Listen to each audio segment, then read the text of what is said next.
Dito sa Papa Dudut Stories, ikaw ay hindi nag-iisa.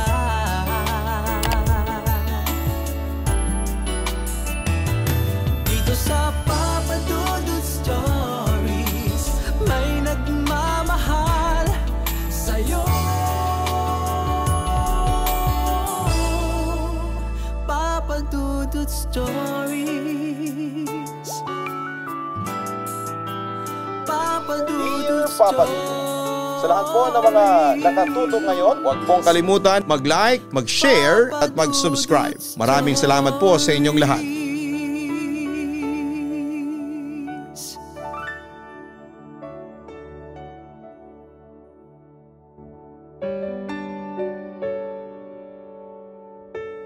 Ang pag-ibig ay parang sugal kung saan ay pwede kang matalo at pwede ring manalo. Kailangan lang talagang lakasan ng loob kung gusto mong tumaya kahit na alam mo na pwede kang maging dihado. Dear Papa Dudut, hi sa inyo at sa mga nakikinig ngayon, itago nyo na lamang po ako sa pangalang Eloisa. 31 years old at nagmamanage ng negosyong babuyan at manukan dito sa Iligan City. Matagal na rin akong nakakapakinig dito sa inyong YouTube channel. Sobrang ganda kasi talaga ng mga kwentong inyong iniere. Kaya naman nag-decide ako na sumulat din para makapagbahagi ng sarili kong kwento. Maaga akong naulila sa mga magulang ko, Papa Dudut. High school pa lamang ako ay binubuhay ko na ang sarili ko sa pamamagitan ng pagtatrabaho sa mga tindahan, palengke at kung saan-saan pa. Hanggang sa makilala ko si Aldrin at maging boyfriend ko siya, Papa Dudut. Nasa tamang edad na rin naman ako noon kaya pumayag ako. Nangayain niya ako na magsama na kami sa isang bahay na parang mag-asawa. Kaya lang doon ko siya mas nakilala at nakitang pagiging mainitin ang ulo at mapanakit niya. Mabisyo din siya lalo na sa alak. At kapag nalalasing ay doon siya mas nagiging mapanakit sa akin. Sinasampal niya ako, tinutulak, pabagsak sa sahig at nagiging maras din siya pagdating sa kama. Tiniis ko ang lahat ng iyon, Papa Dudut, dahil mahal ko na talaga si Aldrin. Saka ayoko nang maging mag-isa sa buhay. Masarap pala kasi yung may kasama ka tapos ramdam mong mahal ka. Mabait din naman minsan ang partner ko basta wag lang siyang malalasing o kaya ay matatalo sa sugal. Dahil madalas na ako ang napagbubuntungan niya ng init ng ulo niya. Ang lahat ng yon ay tinanggap at tiniis ko lang para hindi kami magkahiwalay, Papa Dudut. Eloisa, hinahanap mo raw ako. Wika ni Peter nang makalapit sa akin. Regular customer ko siya ng mga ulam na tinitinda ko sa sabungan. Oo, kasi ikaw na lang yung hindi ko pa naaabutan ng order dito sa listahan ko. Teka lang nga, at iaayos ko ang order mo. Kailangan ko na rin kasing pumunta sa kabilang kanto sa may talyer para doon naman mag-deliver ng mga pagkain. Tugon ko. Ala, nawala na pala sa isip ko yan kasi ang daming pumusta sa manok ko. Hindi pa nga ako nag-aalmusal kaya sigurado ako na mauubos ko kaagad ang dala mong pagkain. Wika naman niya. Hindi ka ba nag-aalmusal? Naku, eto. Dadagdagan ko na ng puto bumbong tong order mo para mas mabusog ka, ang sabi ko. Uy, sakto. Alam mo ba na swerte raw ang malagkit na pagkain bago ang sabong? Kasi pampaakit ng panalo. Salamat, Eloisa, ang bait mo talaga. Teka, ano yan? Parang laki naman ang pasa mo dyan sa dalawang braso mo. Pansin niya. Naku, wala to. Tumama lang naman to sa may kanto ng lamesa sa bahay namin. Pagsisinungaling ko. Sa akin ka pa ba naman magsisinungaling? Matagal ko nang kilala yung kinakasama mong si Aldrin. Kaya alam ko na siyang may gawa niyan. Wika ni Peter. Hindi naman niya sinasadya na matulak ako ng malakas dahil sa kalasingan niya. Yun lang yun, ang sabi ko pa. Kailan ka pa ba naman matatauhan, Eloisa? Dapat hindi mo na sinasayang ang oras mo dyan sa lasenggero na boyfriend mo. Ang dami namang iba dyan na handa kang alagaan at mahalin. Huwag ka magtiis sa taong hindi ka naman kayang ingatan at pahalagahan. May inis na wika ni Peter. Alam mo Peter, masyado nang madrama yung sinasabi mo. Kunin mo na nga tong pagkain mo para makapag-deliver na rin ako sa kabilang kanto. O basta sa katapusan ng buwan ang bayad nito. Paalala ko sa kanya. Papadudot nang magkasama kami ni Aldrin sa isang bahay ay nagdesisyon ako na magluto na lang ng ulam at iba pang pagkain para ibenta sa mga kalapit na school, talyer o sabungan. Dahil medyo madaldal akong tao, marami kaagad akong naging suki. Nagustuhan din kasi nila ang mga tinda kong ulam na bukod sa mura na ay masarap pa. Isa nga sa mga suki ko noon ay si Peter na madalas kong nakakausap sa may sabungan kapag nagde-deliver ako ng pagkain. Mabait siya at magaang kausap. Madalas din siyang nag-aalala kapag nakakakita siya ng sugat o pasa sa balat ko. Matagal niya na rin kilala ang partner kong si Aldrin at alam niya ang tungkol sa pagiging lasinggero at mapanakit nito sa akin. Marami rin kasi kaming kapitbahay ang nakakarinig kapag sinasaktan ako ni Aldrin Papadudot. Minsan nga ay sumusugod pa sila sa bahay dahil sa pag-aalala sa akin kapag masyado ng malakas ang ingay na ginagawa ng pananakit sa akin ng partner ko. Pinapayuhan na rin nila ako na hiwalayan na si Aldrin o kaya ay ipabarangay ito. Pero hindi ko yon ginawa dahil masyado ko na siyang mahal at ayoko na makulong siya. Hanggang sa mabuntis na nga ako at iyon ang nakita kong pag-asa na baka magbago na ang partner ko. Kaya lang Papadudot mas lalo lang naging malala ang pagkalangon ni Aldrin sa alak, pati ng pananakit niya sa akin Papadudot. Lalo na nga nang matanggal siya sa trabaho at palagi na lang nasa bahay. Mas naging madalas ang pag-init ng ulo niya. Sa akin ngayon binubunton at talaga namang nasasaktan niya ako. At ang pananakit niya sa akin ang naging dahilan para makunan ako. Sobrang sakit para sa isang ina ang mamatayan ng anak. Kaya yon ang nagtulak para tuluyan na akong makipaghiwalay kay Aldrin. Sa pagtatapos ng relasyon namin ay naging boyfriend ko naman si Peter. Hindi nagtagal ay nagsama na rin kami sa isang bahay Papadudot. Wow! Ang dami mo namang yatang biniling pagkain mahal. Bulalas ko nang makita ko ang dalang pagkain ni Peter. Madami talaga yan kasi may fried chicken, inihaw na bangus, dinuguan saka ang paborito mong buko salad. Wika niya. Anong okasyon ba ang meron ngayon? Parang kulang nga lang magtawag ka ng kapitbahay na makikikain sa atin sa dami nitong mga binili mong pagkain. Natatawang tanong ko. Gusto ko lang naman kasing mag-celebrate kasi nanalo yung 2 manok ko sa sabong kanina. At syempre, ikaw lang ang gusto kong makasama sa pagse-celebrate na to. Tugon niya. Kaya naman pala ang siya-siya mo at may paamoy-amoy ka pa ng kilikili ko kanina. Wika ko. Kahit naman hindi ako nanalo, ang mga manok ko gusto ko pa rin inaamoy ang maasim na kilikili mo. Tugon naman niya. Grabe ka namang asar ha. Mahal ko. Ay nako, mabuti pa yung maghain na ako habang mainit-init pa tong ulam na binili mo. Sakto kasi nakapagsaing na rin ako ng kanin kanina bago ako maglaba.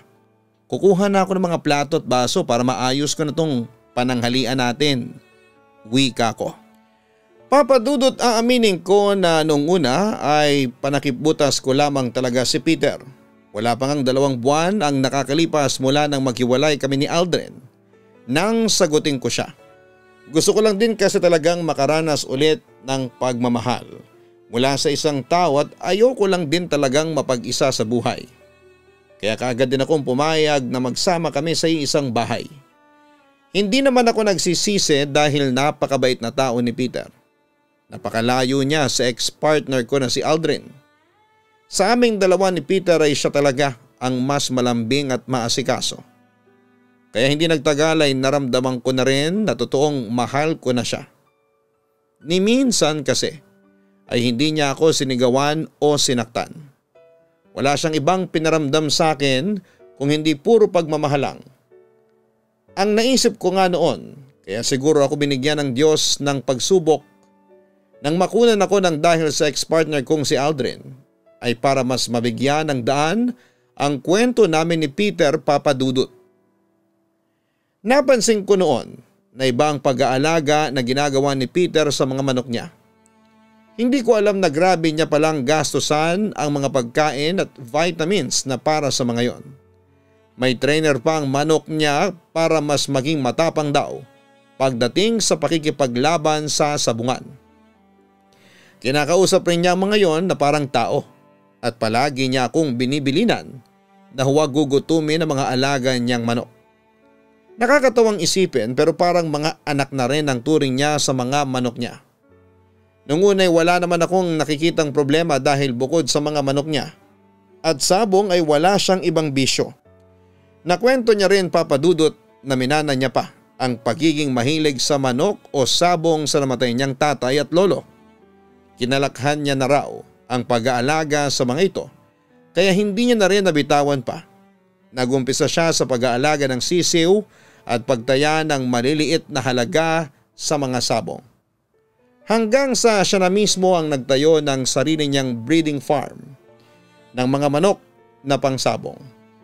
Hindi niya na nga raw nabitawan yon dahil talaga raw Papadudut na nakakaaliw ang mga manok na inaalagaan niya. Mahal, ito na yung kape mo. Ano nga pala yung sinasabi ni Henry na racket? Saka bakit parang may narinig ako na pinag-uusapan ninyong dayaan sa sabong? Tanong ko. Wala yun. Natalo kasi yung 3 manok ko kanina. Kaya binenta ko na lang dun sa may nagkakatay ng manok. Minalas ako kaya inalok niya ako ng racket na ipanlaban ang mga mahihinang manok ko. Tapos yung mga big time na kakilala ni Henry, doon niya ipupusta sa kalaban para manalo sila. Pero may malaking balato naman daw ako kapag dihadong manok ang pinanlaban ko. Kwento niya. Nakakatakot naman niyang inalok na racket ni Henry. Naku Peter, wag na wag kang sasama sa ganyang racket ha. Mas okay na yung matalo lahat ng manok mo sa malinis na paraan. Basta hindi ka lang mandaraya, wika ko. Hindi ko nga tinanggap, hindi ba? Saka pwede ba, wag mo ang isipin na matatalo lahat ng manok ko. Minalas lang ako kanina kaya 3 kaagad ang nalaga sa mga alaga ko. May inis na wika niya. Bakit parang nagtataas ka ng boses mo dyan? Pinapaalalahanan lang naman kita. Hay nako, ubusin mo na nga lang yung kape mo at magsasaing na rin ako ng kanin para sa hapunan mamaya. Napapailing na sabi ko noon. Papadudod sa tuwing natatalo si Peter sa sabong ay nag-iiba talaga ang mood niya. Nagiging malamig ang pakikitungo niya sa akin at minsan ay napagtataasan niya rin ako ng boses. Naisip ko kahit sino naman siguro ay talagang magiging mainit ang ulo kapag natatalo sa isang laro o sugal. Lalo na kung may pera na nawala sa iyo. Kaya naman inintindi ko na lamang si Peter sa tuwing matatalo siya sa sabong. At pinapaalala ko rin sa kanya na huwag niyang tatanggapin ang alok na racket ng kaibigan niyang si Henry dahil alam ko na hindi magandang naidudulot ng pandaraya sa buhay ng isang sabungero. Kaya lang Papadudut naging sunod-sunod pa ang malas na dumating sa amin noon ni Peter. Bukod sa mga pagkatalo niya sa sabong, napesta rin ng mga alaga niyang manok at ang ilan dito ay namatay. Pati tuloy ang budget namin na para sa mga gastusin sa bahay ay naapektuhan din kaya nagsimula kaming magipit noon sa pera. Ilang beses ko pa ring narinig noon na kinukulit siya ng kaibigan niyang si Henry na sumama sa racket nito ng pandaraya sa sabong para magkapera siya. Kristo kasi si Henry sa sabong o yung taga-kolekta ng mga pusta kaya marami itong kakilala na malalaking tao na pumupusta ng malaking pera. Pasimple nitong sinasabihan ang mga kakilalang mayaman na tao kapag may alam itong dihadong manok na ipanlalaban. Marami na rin kasi siyang sabongero na nahikayat sa racket na yon. Yung sinasadya na ipanlaban ang mahihinang manok. Mabuti na lang talaga at marunong umiwas sa mga ganong bagay ang partner kong si Peter, Papa Dudut. Kaya lang isang araw nakaalalay si Peter kay Henry na umuwi sa bahay namin dahil sa sugatan niyang mukha at binti. Nang umalis si Henry ay doon na ako nag-usisa ng kung ano nga bang nangyari.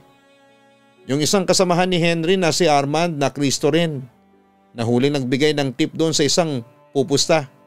Sinabi niya na mahina ang manok ni Kaloy at doon pumusta sa manok ni Vincent. Ayun, may nakarinig at pinaamin siya na may sabwatang naganap sa pagitan ni Kaloy at Armand. Maraming nakaalam hanggang sa nagkagulo na. Umawat na lang ako nang makita kong nakukuyog na ang mga Kristo ng sabungan. Pero ako naman ang pinagbuntungan nila ng galit at sinimulang bugbugin. Kwento pa ni Peter. Ay na nga bang sinasabi ko eh. Wala talagang maidudulot na mabuti ang pandaraya na yan. Napapailing na wika ko. Mabuti nga't hindi nilaglag ni Armand ang mga kasama niyang Kristo na nandaraya din. Mas malaking gulo yon kapag nagkataon, ang sabi naman niya. Alam mo mahal, parang napapadalas na yata ang away dyan sa sabungan ninyo. Hindi ba noong nakaraang buwan lang may muntik ng may magsaksakan kasi dinaya raw ng referee yung isang mananabong? Tapos ngayon naman, ang mga Kristo naman ang sabungan ang nagkakagulo. Wika ko. Nagkakaroon lang naman ng problema kapag may dayang nangyayari. Wika niya. Pero hindi naman mawawala ang mandaraya sa mga ganyang sugal o sabong. Lalo na at nagkalat ang mga gahaman na tao. Mahal, baka naman pwedeng itigil mo na yung pagsasabong mo kasi parang gumugulo lang ang buhay natin dyan. Ang sabi ko pa. Alam mo namang hindi madali para sa akin na bitawan to. Lalo na at minano ko pa ang mga ito sa lolo at tatay ko. Huwag kang mag-alala. Iiwas na lang ako sa mga ganong klase ng gulo. At pangako sa iyo na hindi talaga ako mandaraya para hindi ako madamay sa kanila. Tugon naman niya. Papadudot na realize ko na sa isang relasyon ay hindi pwedeng yung purong pagmamahalang ang umiiral o nangingibabaw. Lalo na nga kung nagsasama na sa isang bahay ang dalawang tao na magkarelasyon. Maraming bagay ang dapat na isalang-alang at pagtuunan ng pansin. Kasi totoo naman yung sinasabi ng iba na hindi tayo mapapakain at mabubuhay ng puro pagmamahalang. Kailangan na kumayod tayo, magtrabaho o maghanap ng kung anumang mapagkakakitaan kung gusto talaga nating tumatag ang isang relasyon. Nakita ko naman yon sa partner kong si Peter, kagaya ng nabanggit ko kanina. Bukod sa vision niya, na pagsasabong ay wala na akong iba pang marireklamo sa ugali niya dahil ni isang beses ay hindi niya ako sinaktan. Nagkataon lang talaga na magulo ang nakasanayan niyang hanap buhay at masyado niyang ginugugol ang oras at buhay niya sa pagsasabong kahit may iba pang paraan para kumita siya ng pera. Pero naisip ko noon na hindi ko naman siya basta na lamang iiwanan ng dahil lang sa bisyo niya, Papa Dudut.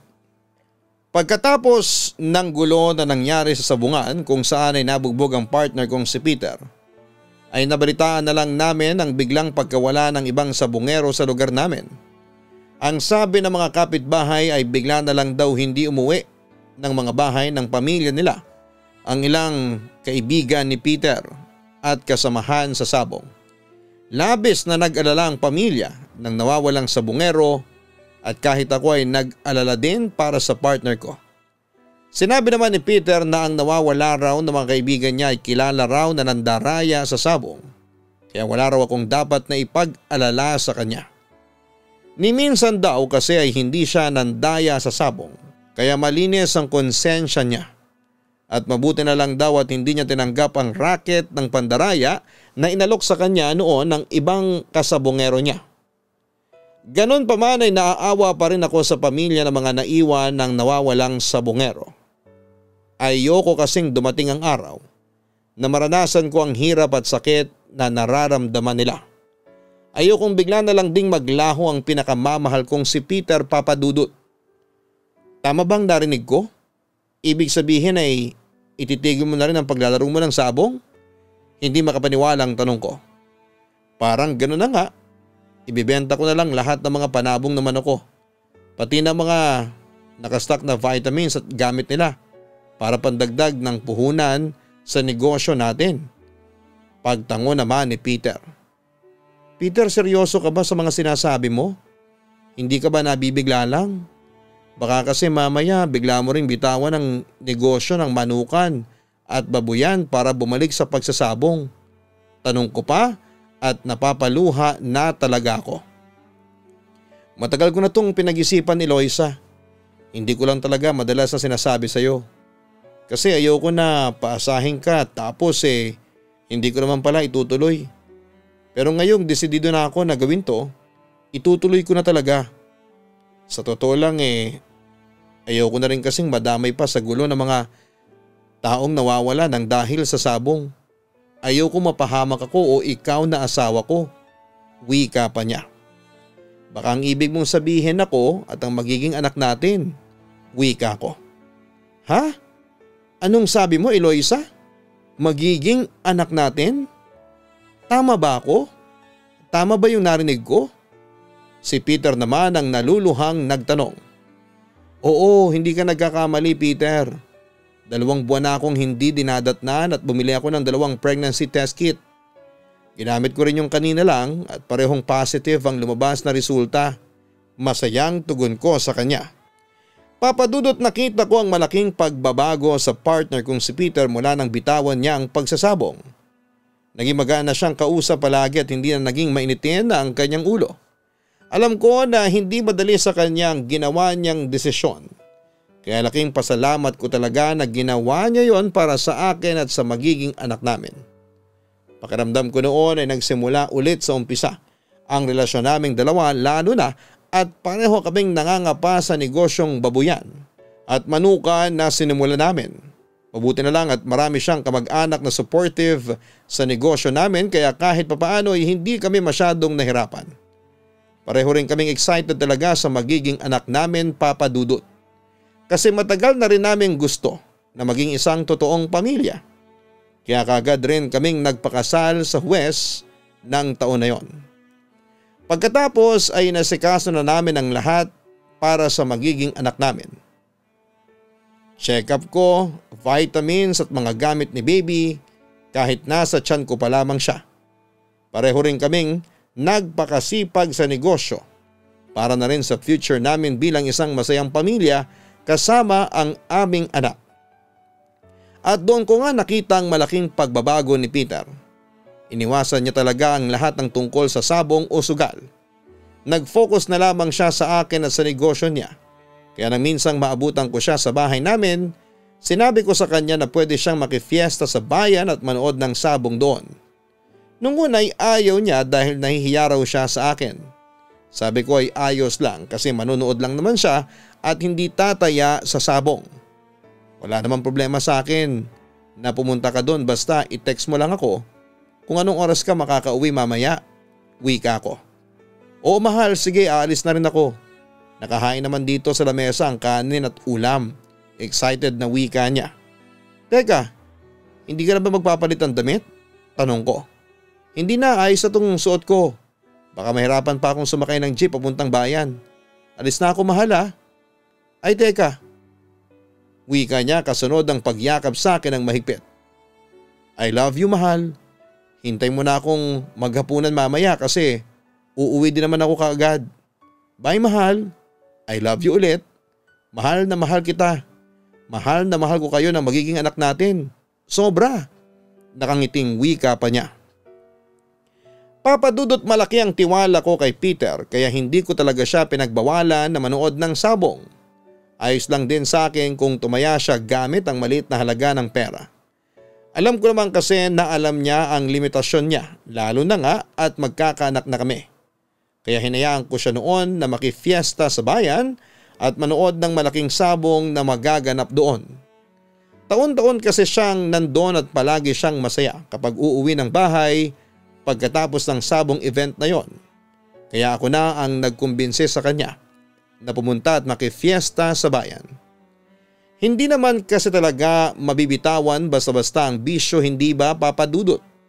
Kaya inintindi ko talaga noon si Peter at pinaramdam ko yon sa kanya. Kasi ramdam ko na ginawa niya ang lahat para hindi masira ang bisyo niya, ang relasyon naming dalawa. Kaya nga nagulat talaga ako nang mag-decide na siyang bitawan ng breeding farm ng manok niya na panabong at iba na lang ang gawing negosyo. Doon pa lang ay alam ko nang hindi ako nagkamali ng lalaking pinili na mahalin at makasama. Kaya lang Papa Dudut, hindi pala para sa lahat ang tuloy-tuloy na kwento ng masayang pagsasamahan at pagbuo ng isang pamilya. Hindi ko alam kung pagsubok pa rin ba ito, pero pakiramdam ko ay bigla na lang nagtapos ang lahat. Noong araw kasing umalis si Peter para makifiesta sa kabilang barangay at manood ng malaking event ng sabong doon.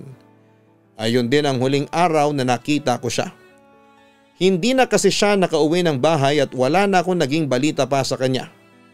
Nagpa-blatter ako sa barangay at police station para mahanap siya at nagtanong-tanong ako sa mga kakilala o kamag-anak niya kung alam ba nila kung nasaan ang asawa ko. Pero naging bigo lang ako. Walang sino man ang nakapagturo sa akin kung saan ko siya pwedeng makita. Nalaman ko rin Papa Dudut na may ibang sabungero rin ang nawala na kasabay ni Peter. At kagaya ko ay bigo rin ang pamilya nila na makakuha ng impormasyon kung saan huling nakita ang nawawala naming mahal sa buhay. Para bang pinagtatakpan kung saan sila napunta. Parang ayaw ipaalam talaga kung saan sila huling nakita. Sobrang sakit para sa akin kasi kung ang dahilan ng pagkawalan ni Peter ay may kinalaman sa sabong ay bakit kailangan niya pang madamay. Binitawan niya na ang pagsasabong kaya walang dahilan para madamay siya sa gulo ng mga sabongerong nawawala. Ngayon Papa Dudut, may 3 taon na ang nakakalipas. Wala nang huling beses kung makasama at mayakap si Peter. Alam kong parang imposible pero umaasa pa rin ako. Nabigla na lamang siyang kakatok sa pinto ng bahay namin at sasalubungin ako ng mahigpit na yakap at mga halik. Umaasa pa rin ako na may Peter pa rin na babalik sa amin ang anak ko. Pero sa pagkawala ni Peter ay doon ko mas natutunan kung paano magpakatatag at hindi umasa sa ibang tao. Kahit mag-isa ko na lang na binubuhay ang anak namin at nagmamanage ng aming manukan at babuyan. Hindi ako susuko sa buhay at sa pag-asa na muli kaming mabubuo na isang masayang pamilya. Dito na po nagtatapos ang sulat ko. Lubos na gumagalang, Eloisa. Maraming salamat Eloisa sa pagsulat mo dito sa aking programa sa YouTube. Sa kabila ng mabigat na pangyayaring ito sa buhay mo ay nagawa mo pa ring ibahagi ang iyong kwento sa ating mga kaistorya online. Sigurado ako na malaki ang aral na naiwan mo sa mga nakapakinig ng iyong kwento. Na anumang pagsubok ang dumating sa buhay natin ay dapat na manatili tayong matatag. Naniniwala kasi ako na ang pagkawala ni Peter ay parte pa rin ng pagsubok na para sa iyo. Oo, marami tayong hindi maintindihan na dahilan kung bakit may mga mabibigat na pangyayaring dumarating sa buhay natin. Isipin mo na lang na nandyan ang anak ninyo ni Peter na pwede mong gawing lakas para manatili kang matatag sa buhay. Walang kasiguraduhan kung kailan pwedeng bumalik ang asawa mo, pero dumating man ang oras na mangyari yon. Sigurado ako na magiging proud siya dahil nagawa mong palakihin bilang isang mabuting tao ang anak ninyo. Kaya dalangin ko na patuloy ka pang maging matatag sa buhay para sa sarili mo at sa anak ninyo ni Peter. Nahanap nyo na ba ang Kaistorya Horror YouTube channel? Kung hindi pa, mag-subscribe na para sa araw-araw na upload ng mga nakakatakot na kwento at minsan ay drama. Ganon din ang Gian Gianna Vlogs para sa aming weekly family vlogs. Sana po'y makapag-subscribe na kayo. Maraming salamat po.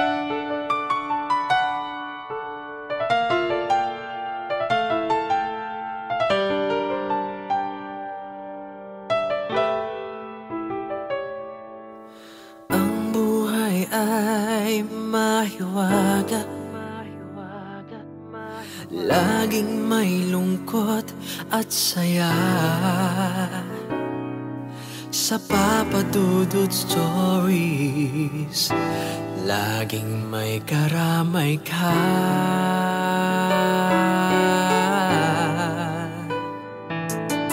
Mga problemang kay bigat, dito ay pakikinggan ka. Sa Papa Dudut Stories, kami ay iyong kasama. Dito sa Papa Dudut Stories, ikaw ay hindi nag-iisa.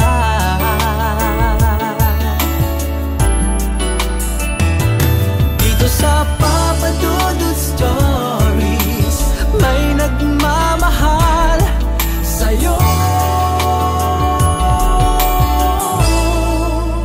Papa Dudut Stories,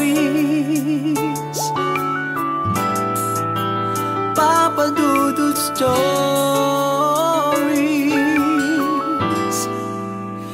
Papa Dudut Stories.